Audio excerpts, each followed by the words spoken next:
Kok nggak ada kayak Oh, udah. Oke. ini buat terus ya. Oke, Bismillahirrahmanirrahim. Assalamualaikum warahmatullahi wabarakatuh. Waalaikumsalam warahmatullahi wabarakatuh. Selamat malam, Kak Ilham Nazaruddin Nur, selaku Asisten Direktorat Perlindungan Warga Negara Indonesia. Sebelumnya, terima kasih karena telah memberikan saya kesempatan dan telah meluangkan waktu untuk dapat melakukan sedikit wawancara pada malam hari ini. Sebelumnya lagi, saya ingin menyampaikan salam dari dosen kita yaitu Rudi Chandra selaku pengampu pada mata kuliah Diplomasi Islam, yang mana beliau sangat ingin mengikuti Zoom meeting ini, tetapi karena ada kegiatan yang tidak bisa ditinggalkan sehingga beliau mohon izin untuk tidak berpartisipasi pada malam hari ini. Sebelumnya saya ingin memperkenalkan diri. Perkenalkan, nama saya Muhammad Dafa Habibi, biasa disapa Dafa. Saat ini saya berusia 22 tahun dan berasal dari Kota Medan. Saya mahasiswa hubungan internasional di Universitas Darussalam Kota. Mungkin saya akan memulai dari pertanyaan pertama ya, ke Ilham. Yang pertama,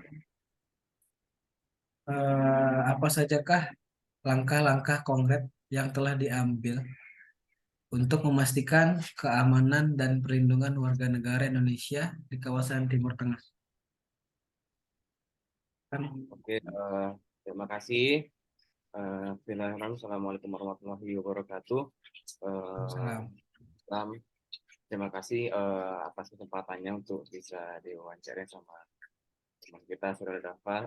Sebenarnya saya belum pantas untuk diwawancara karena ini sebenarnya praktisi, tapi ya eh, tidak ada salahnya untuk bisa menjawab dan membantu Mas Dafa gitu ya. Hmm. Oke, terkait dengan pertanyaan pertama, langkah-langkah yang konkret ya yang telah diambil untuk memastikan keamanan dan perlindungan WNI di kawasan Timur Tengah. Jadi tujuan utama atau apa ya namanya, yang terpenting dari terbentuknya Kemlu itu pertama yang paling penting itu diplomasi ekonomi dan pelindungan warga negara Indonesia. Jadi sebetulnya dari segala macam interest, nasional interest, itu yang paling utama, yang paling ditekankan dari Kementerian Luar Negeri itu diplomasi ekonomi dan perlindungan warga Indonesia. Walaupun memang ada beberapa tujuan atau sasaran strategis utama dari Kemlu itu sendiri. Ya, itu salah satunya adalah pelayanan atau pelindungan WNI di luar negeri. Nah, bagaimana langkah-langkah konkret yang diambil Kemlu untuk memastikan keamanan dan perlindungan warga negara Indonesia di kawasan Timur Tengah secara spesifik dan di dunia internasional WNI di luar negeri secara umum. Ya. Jadi di Direktorat Perlindungan Warga Negara Indonesia sendiri itu yang mengurusi tentang WNI. Jadi apapun masalah WNI di luar negeri, selagi dia masih WNI, dia memiliki hak untuk mendapatkan pendampingan hukum dan pendampingan kekonsuleran.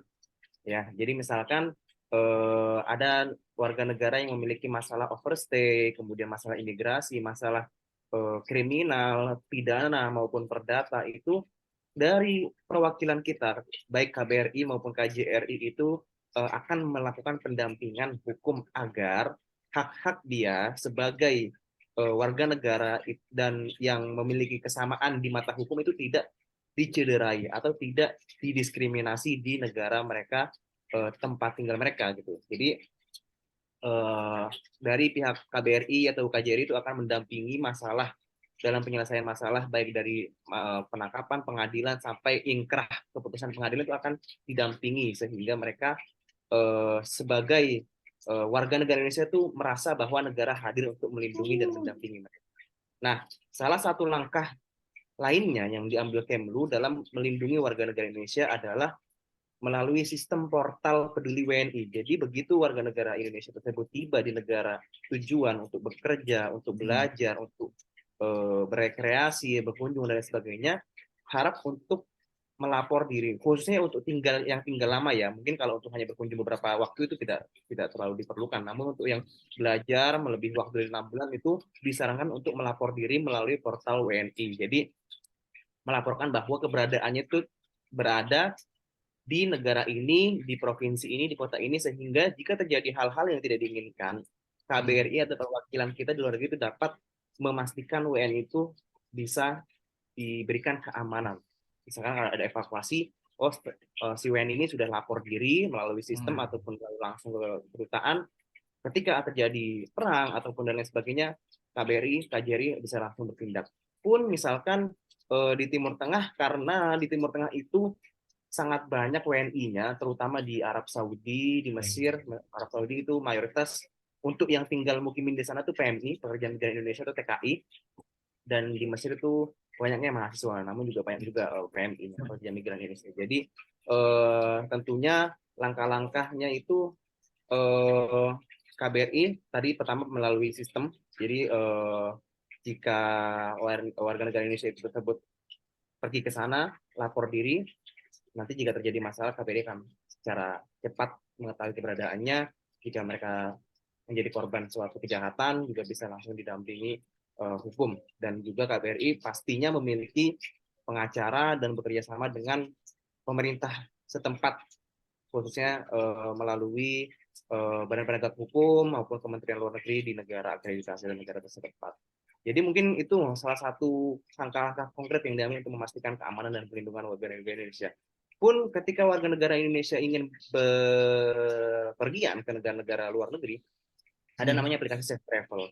Safe Travel ini menunjukkan status negara tersebut apakah berbahaya untuk dikunjungi, rawan untuk dikunjungi, apakah status negara tersebut berbahaya dalam bidang kesehatan. Seperti India itu berbahaya dalam hal kesehatan, namun tidak terlalu berbahaya dalam bidang keamanan kejahatan ya. Gitu. Jadi di aplikasi Safe Travel itu sudah sangat lengkap, bisa diakses melalui App Store maupun Play Store, status negara di dunia, apakah berbahaya, apakah rawan dan lain sebagainya. Itu suatu pencegahan dari Kemlu kepada warga negara Indonesia yang ingin berpergian ke luar negeri agar bisa memastikan apakah negara tersebut aman untuk dikunjungi atau tidak. Itu melalui aplikasi Safe Travel, portal peduli WNI itu bisa diakses semua orang untuk bisa melaporkan apa yang mereka ingin laporkan, baik secara lapor diri ataupun masalah yang mereka hadapi itu bisa dilaporkan nanti dari pihak perwakilan, dan melalui pihak Direktorat Pelindungan WNI akan berkoordinasi untuk bisa membantu WNI tersebut. Gitu. Oke. Baik. Berarti tadi ada dua tahapan, pertama portal WNI dan Safe Travel. Ya, Ya, itu Safe Travel itu pencegahan. pencegahan. Kemudian portal WNI itu bisa pencegahan juga bisa, namun jika sudah memiliki masalah dan membutuhkan bantuan, itu bisa melapor melalui portal WNI, pun bisa langsung mendatangi ke kedutaan atau konsul jenderal di negara tersebut. Oke, baik. Terima kasih. Yang kedua, bagaimana kerja sama dengan pemerintah negara-negara di kawasan Timur Tengah dalam melindungi warga negara Indonesia dan menghadapi tantangan yang mungkin terjadi, seperti berkoordinasi dengan institusi dan lembaga lain, seperti Kementerian Luar Negeri dan Badan Nasional Penempatan dan Perlindungan Tenaga Kerja Indonesia dalam permasalahan hukum atau krisis yang melibatkan warga negara Indonesia di kawasan Timur Tengah, seperti konflik bersenjata atau bencana alam. Oke, tentunya dalam melindungi warga negara Indonesia, Kementerian Luar Negeri tidak bisa menjalankan hal itu secara sendiri.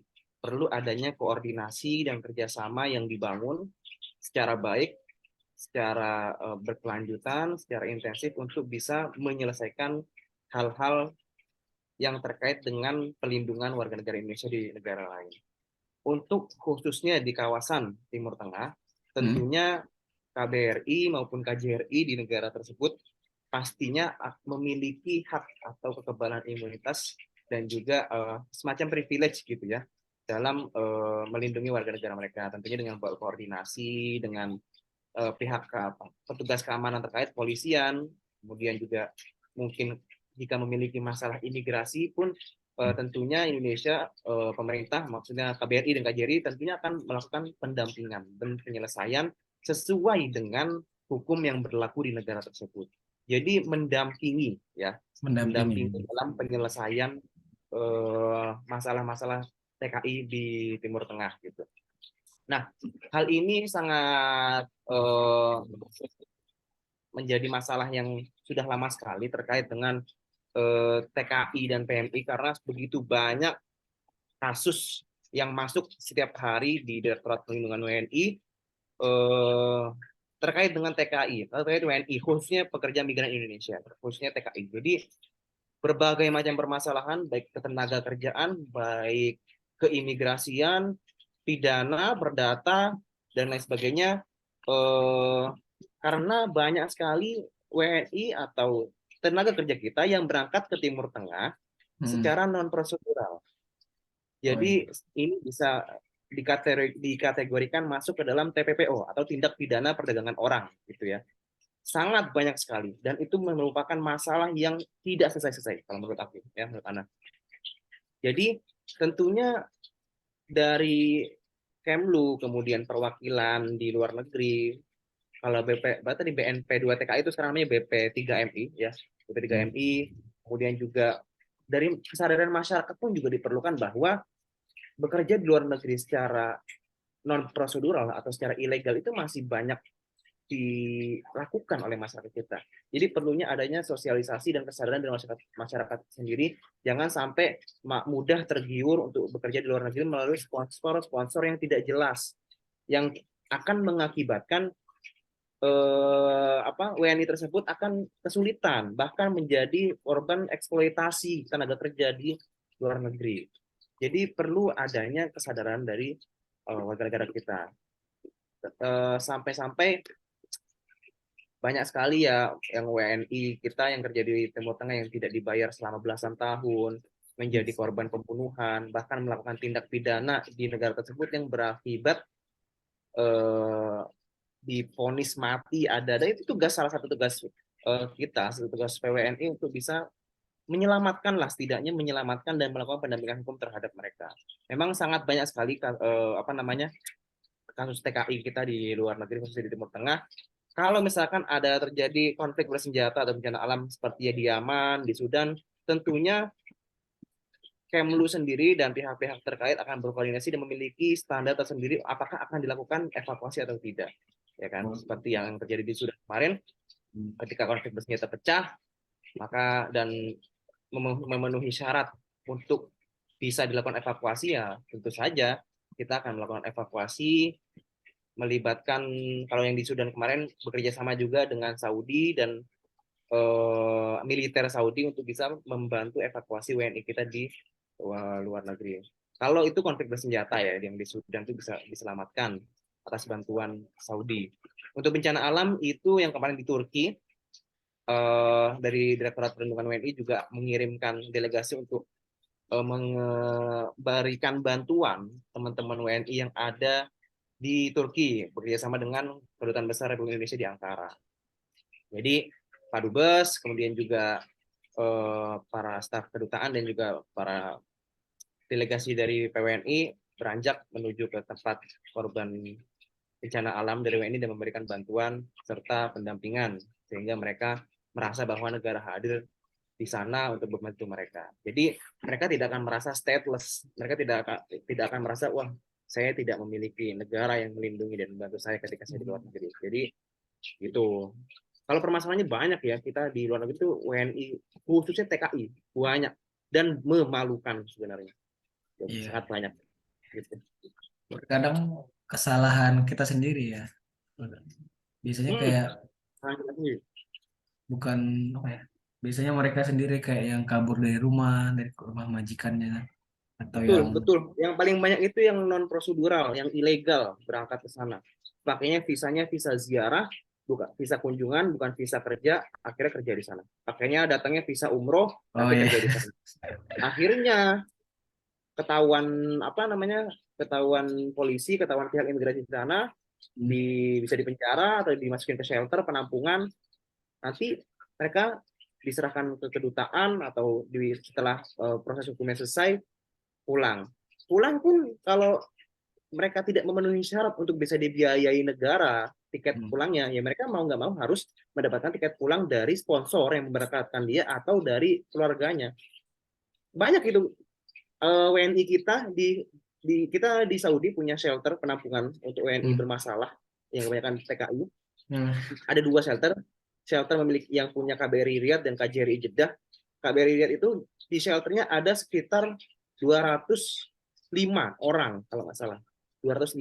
Dan di Jeddah ada sekitar 85-86 orang yang sedang berada di shelter penampungan menunggu kasusnya selesai, menunggu pulang tiketnya belum dibeliin, dan berbagai macam pusing gitu.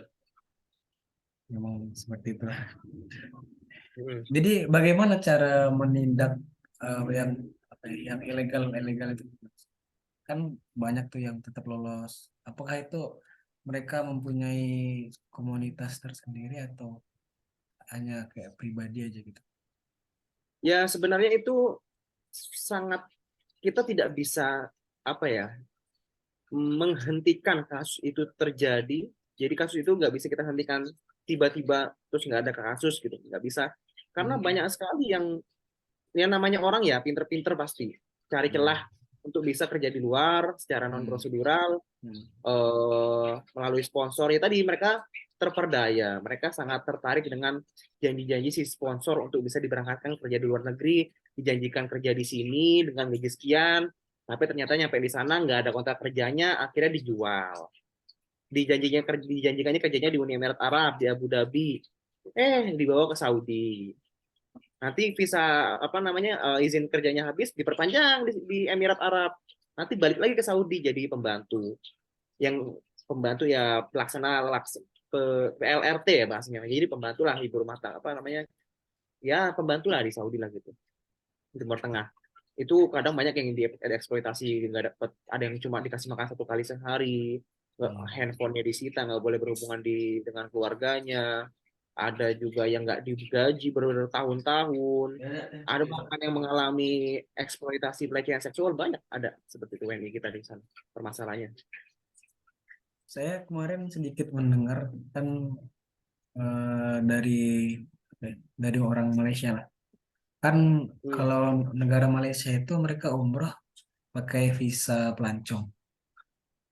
Tapi kalau orang Indonesia itu kalau umroh ya visanya umroh. Jadi dia beda di visa. Kalau itu kita kurang tahu ya, karena masing-masing negara, maksudnya hubungan antar negara itu kan beda. Kalau Indonesia udah jelas, mau umroh ya bisa umroh, kunjungan mungkin bisa ya, kurang tahu juga. Tapi yang pastinya mekanisme hubungan antar Indonesia Saudi dengan Malaysia Saudi pasti berbeda. Jadi mungkin ada perbedaan di situ. Kurang tahu aku kalau yang Malaysia Saudi, tapi kalau yang Indonesia dengan Saudi jelas, mau umroh bisa umroh, haji bisa haji, nggak boleh haji pakai visa kunjungan, nggak boleh kerja pakai visa umroh, pakai visa kunjungan nggak boleh. Jadi sesuaikan sesuaikan visa kita dengan tujuan kita. Kalau tidak ingin bermasalah.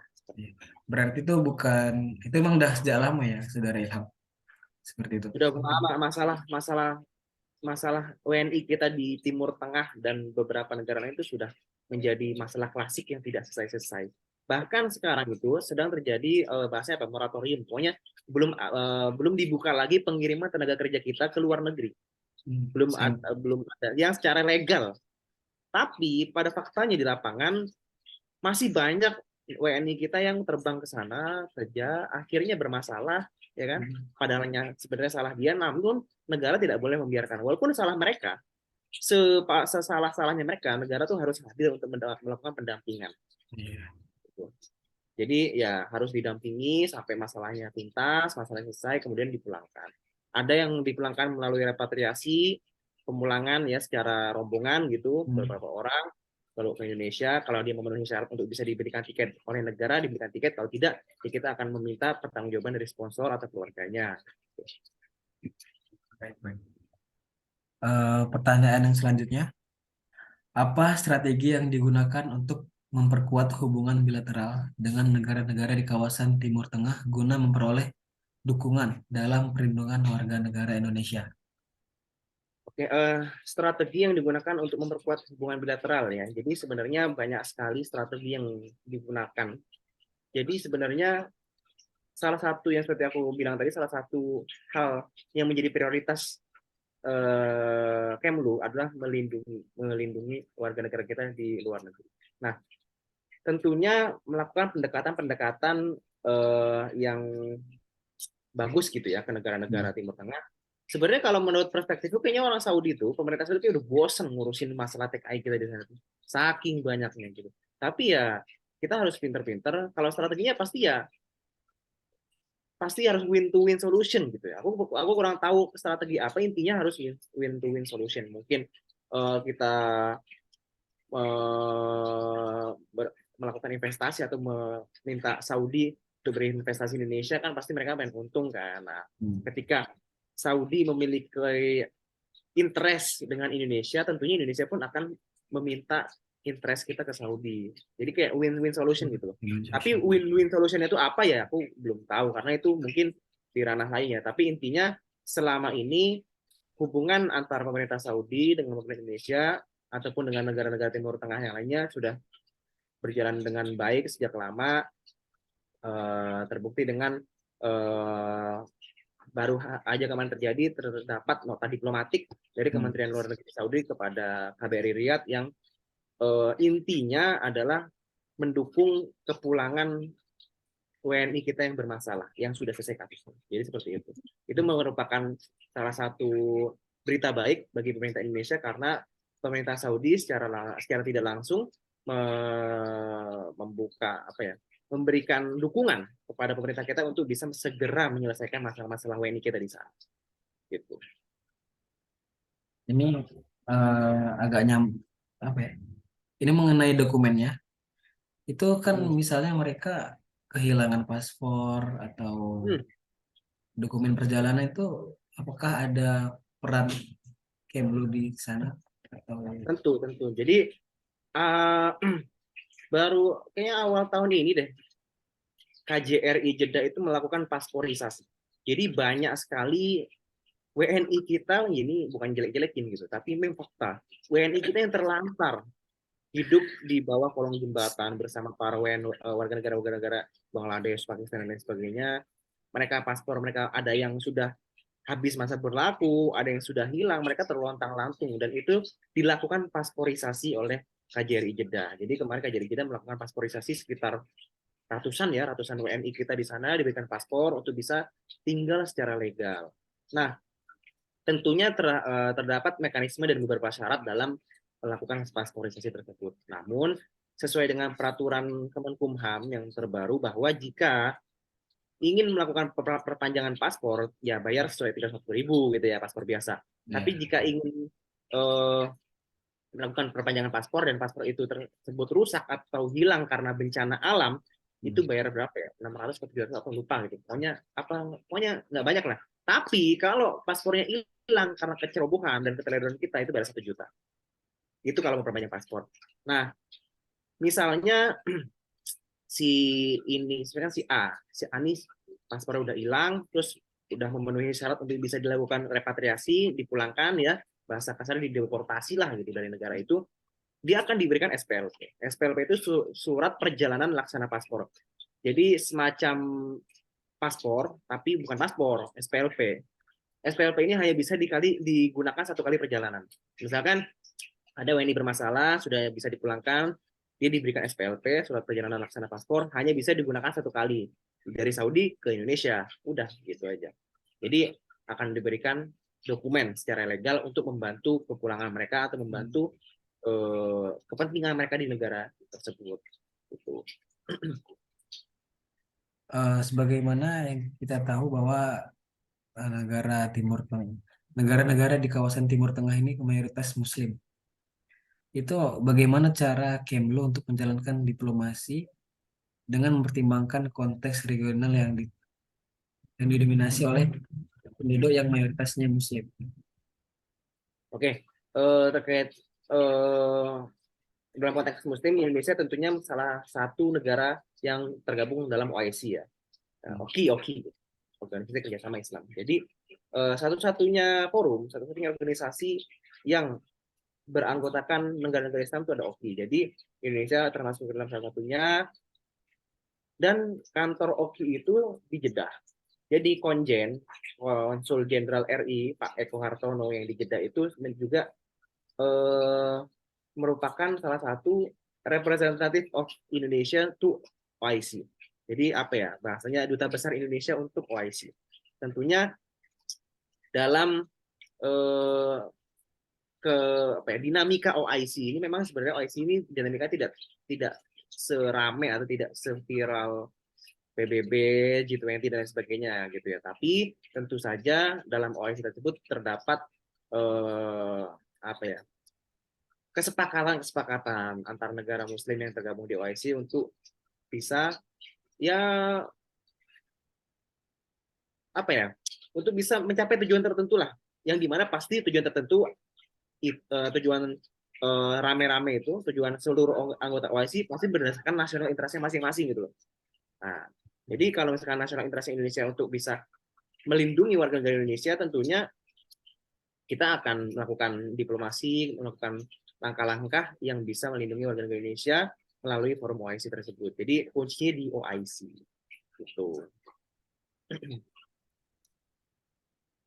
Selanjutnya, bagaimanakah Kementerian Luar Negeri membangun kerjasama dan dialog dengan negara-negara di kawasan Timur Tengah berdasarkan prinsip diplomasi Islam untuk melindungi warga negara Indonesia? Ini pertanyaan agak nyambung dengan pertanyaan sebelumnya, yaitu melalui OIC dan juga pendekatan-pendekatan yang bersifat Islami lah gitulah ya. Tapi ini hanya terjadi di negara-negara Timur Tengah pastinya. Nah, kalau secara konteks diplomasi Islam, mungkin menurutku secara implementasinya sudah ada. Namun apa namanya, secara apa ya, diplomasi Islam ini kan apa ya, belum ada, menurut aku kan belum ada kayak disiplin ilmunya. Iya. Jadi hanya bersifat substantif, tapi sudah implementatif, sudah dilaksanakan gitu loh. Jadi menurutku aku nggak bisa ngerujuk kemana gitu. Tapi kalau misalkan kalau diplomasi Islam kan ya sesuai dengan apa yang dicontohkan para Nabi Muhammad, kemudian juga para apa namanya, ya khalifah-khalifah lah dan sebagainya. Jadi kalau merujuk ke sana mungkin secara implementatif sudah ya, karena ya pastinya sesama negara Muslim memiliki national interest, ada beberapa hal yang sama gitu. Jadi ya menurutku apa ya, agak susah kalau jawab yang tentang diplomasi Islam, karena prinsip-prinsipnya aja apa ya, kalau di Kemlu ya, karena Kemlu kalau kayak ya Kemlu Indonesia bukan negara Islam, tapi ya diplomat kita bahasanya banyak yang belum paham diplomasi Islam, tapi mungkin ada beberapa hal yang mereka tidak sadari bahwa itu part of Islamic diplomasi gitu loh. Baik. Menarik juga. Ya, karena gini, apa ya, diplomat itu kan ada sekolahnya. Jadi ketika mereka jadi diplomat di Kemlu, sebelum ketika mereka masuk, mereka akan melakukan sekdilu, sekolah dinas luar negeri. Aku kayak nggak yakin, nggak mungkin mereka belajar diplomasi Islam. Mungkin hanya apa ya, sedikit lah gitu. Tapi kalau untuk tapi untuk secara mendalam aku kira enggak. Oh, berarti mereka sebelum diangkat itu ada sekolahnya dulu ya? Ya jelas. Ada 3 kali sekolah dalam karir seorang diplomat, tuh harus 3 kali sekolah untuk bisa menjadi duta besar. Yes. Karena waktunya sudah mau habis, pertanyaan sekalian menutup aja, Saudara Ilham. Apakah mungkin masih nyambung pertanyaannya, yaitu apakah ada peran organisasi Islam di kawasan Timur Tengah dan mendukung dan memperkuat upaya perlindungan warga negara Indonesia, dan bagaimana Kemlu bekerjasama dengan mereka? Kalau peran OIC dalam melindungi WNI ya, ini kayaknya nggak ada gitu. Tapi untuk organisasi Islam tetap kita masuk OIC, kita melakukan diplomasi, kita melakukan kerjasama kesepakatan dengan negara-negara anggota OIC. Tapi untuk hal pelindungan Indonesia itu lebih ke bilateral, dah. Jadi bilateral dengan negaranya. bukan kan ini ya. Ya pasti paling kan OIC itu nggak jauh-jauh bahas Palestina, Suriah gitu kan. Jadi Iya. jarang bahas WNI karena itu forum multilateral. Kalau bahasnya untuk pelindungan warga negara itu pasti forumnya bilateral. Gitu. Jadi bagaimana kebijakan negara itu dengan negara kita.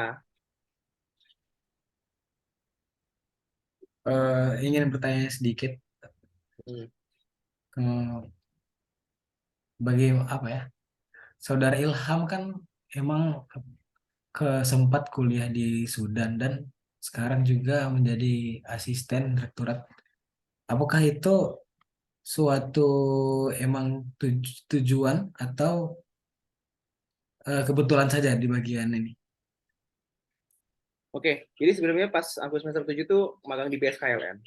Magang di BSKLN ketika semester 7. Nah, sekarang sambil nunggu waktu wisuda kosong, memang apa ya, sudah ada merasa ketertarikan gitu. Dalam artian dulu sebelum masuk Unida, jauh sebelum masuk Unida, 2018 itu ada tayangan Mata Najwa. Nanti bisa cari di YouTube. Mata Najwa Pelobi Nyawa. Orang-orang yang tampil di Mata Najwa waktu itu, yang ikut evakuasi, yang ikut menyelamatkan Sandra, itu aku ketemu semua di kantor. Di sini, di kantor Kemlu. Ya, di kantor Direktorat Perlindungan WNI. Aku ketemu semua. Dan mereka memang benar-benar sangat sangat apa ya? Jadi gini loh, satu-satunya direktorat di Kemlu Hmm. yang bersentuhan langsung dengan grassroots, maksud dengan rakyat, ya Oh iya itu ya, satu Bang. PWNI. Karena tiap hari itu pasti ada yang datang ke kantor melaporkan, Pak, saudara saya kerja di Saudi, HP-nya disita, gini, tolong minta bantuan, Pak, saudara saya hilang di Mesir, tolong bantuannya, Pak, saudara saya, anak saya meninggal di sana, tolong bantu untuk bisa memulangkan jenazahnya, segala macam. Jadi apa ya, aku tuh seneng gitu kalau kita bersentuhan langsung dengan masyarakat, membantu mereka langsung gitu ya, karena kan ya apa ya, sebaik-baiknya manusia kan manusia yang bermanfaat bagi orang lain gitu kan. Hmm. Jadi memang apa ya, di satu sisi kita membawa misi negara, yaitu menyelamatkan, memberikan perlindungan kepada WNI. Di satu sisi kita membawa misi kemanusiaan, karena yang kita lakukan itu melindungi manusia ya. Di satu sisi kita membawa ya misi agama itu sendiri tadi, menjadi orang yang memiliki apa, orang yang bermanfaat bagi Manfaat. orang lain. Bagaimana kita didoakan oleh mereka ketika kita membantu mereka, bagaimana kita apa ya, memberikan rasa tenang, memberikan rasa senang ketika mereka sudah kita bantu. Itu kan Hmm. suatu hal yang tidak bisa dilakukan atau dirasakan oleh mungkin oleh bagian-bagian yang lain di Kementerian Luar Negeri. Walaupun pasti di masing-masing bagian, masing-masing direktorat di Kemlu itu memiliki andil dan perannya masing-masing gitu. Jadi senang aja, intinya senang aja bantu orang. Oh, orang udah kesusahan, kita ketika kita bantu, mereka kan pasti oh ya terima kasih, senang gitu kan. Dibantu kan ketika ngelihat, ketika mereka senang, benar-benar kita juga senang juga. Walaupun kadang dimaki-maki juga gitu sama mereka yang belum paham terkait dengan pelindungan kita. Karena kan emang rata-rata yang kerja ke luar negeri itu yang ya Betul, yang kurang kurang pendidikannya. kurang. Anak tuh tiap hari ngurusin kasus di Timur Tengah, ngedata, input kasus itu enggak, kayaknya baru nemu kasus mahasiswa tuh satu. Itu pun meninggal. Jadi mahasiswanya sakit, mahasiswi di Mesir sakit, Hmm. meninggal, terus jenazahnya dipulangkan ke Indonesia. Itu doang, sisanya TKI. Sisanya TKI. Ilegal, non prosedural, kasus, pidana, perdata ada. Eh, wah segala macam dah, terlalu banyak untuk bisa disebutkan. Jadi seakan-akan ketika melihat ribuan kasus tuh, sepertinya saya tidak bangga-bangga amat jadi WNI. Enggak lah, nggak canda aja. Saya tetap bangga. Ya tapi emang seperti itu. Ya, sebenarnya kalau dipikir secara akal sehat, secara nalar gitu ya, Hmm. sebenarnya memalukan, banyak sekali memalukan, banyak sekali Iya. kasus-kasus.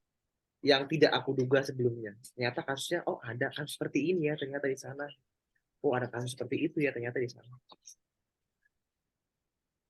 Gitu. Mungkin itu saja pertanyaan dari saya. Dan terima kasih telah meluangkan waktunya untuk mengikuti wawancara ya pada malam ini. Ya terima kasih juga Saudara Rafa sudah memberikan saya kesempatan, tapi mohon maaf banget pengetahuan itu masih sangat-sangat terbatas ya. Enggak apa-apa. Masih mungkin ilmu, masih butuh banyak belajar, masih butuh banyak insight dan pengalaman yang harus diraih. Mudah-mudahan apa yang aku sampaikan sedikit banyak bisa bermanfaat dan bisa menjadi bahan rujukan buat belajar gitu ya. Pun masih belajar. Jadi ya hanya sedikit yang bisa aku sampaikan.